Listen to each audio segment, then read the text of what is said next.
for 5 minutes of question. Thank you, Madam Chairwoman, and thank you to the witnesses for being here today to testify. One of Congress's most important responsibilities is to write the law clearly and narrowly so that the American people are governed by elected representatives and not by unelected bureaucrats. And when statutes are written in a way that is vague, agencies tend to fill in the gaps. And too often, that leads to overreach, confusion, higher costs for families, small businesses, tribes, and local communities.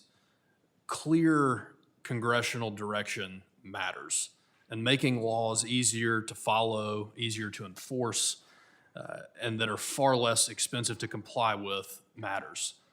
When guidance is straightforward, people can actually spend their time growing their businesses and serving their communities and creating jobs instead of hiring lawyers and consultants just to figure out what the government actually expects of them. The bills presented here today by my colleagues demonstrate the importance of mitigating government overreach.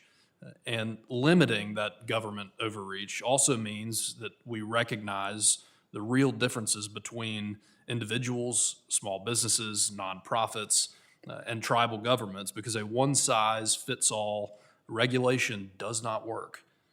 When Congress provides clear distinctions in statute, we prevent agencies from lumping everyone together under massive regulatory frameworks that were never designed for them. The American people deserve a government that is transparent, predictable, and limited. And by providing simple, clear direction in law, we can protect against overreach, we can improve efficiency, and we can ensure that our policies serve the people that they're actually meant to help.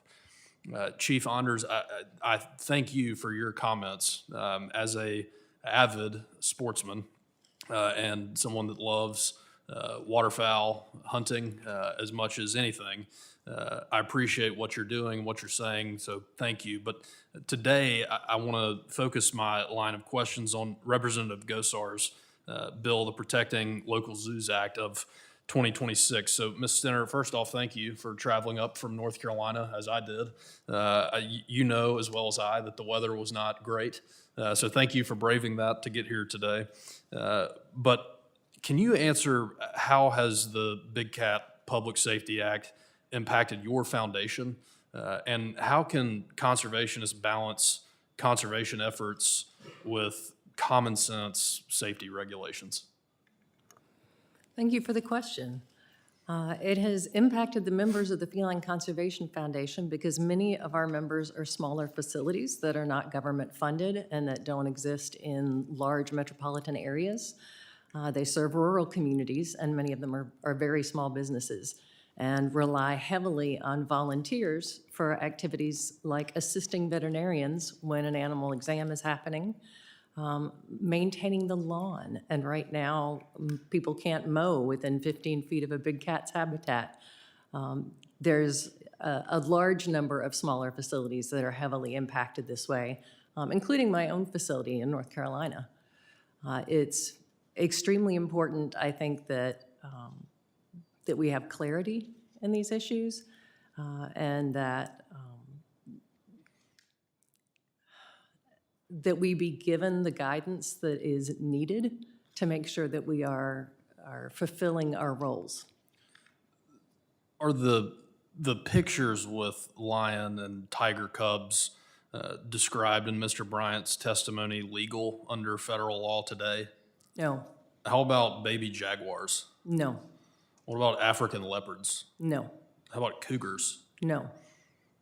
And would those still be illegal if this bill passed? Yes, all animals that are listed in the Captive Wildlife Safety Act would still be prohibited from any sort of public contact. So in Mr. Bryant's testimony, he says that Representative Gosar's bill aims to undo the progress of the Big Cat Public Safety Act. Is that true? Does this bill try to undo that? No, that is not the intent of this bill. And does this bill jeopardize the safety of Americans? This bill does not. Does it promote international smuggling? It should not promote anything illegal or anything that wasn't already permitted by the previous bill. Does it enable transnational criminal enterprises? No. And lastly, does this legislation threaten the very existence of imperiled wildlife? No. Thank you. I yield back. Thank you. The chair now recognizes Mr. Gosar for 5 minutes of questioning.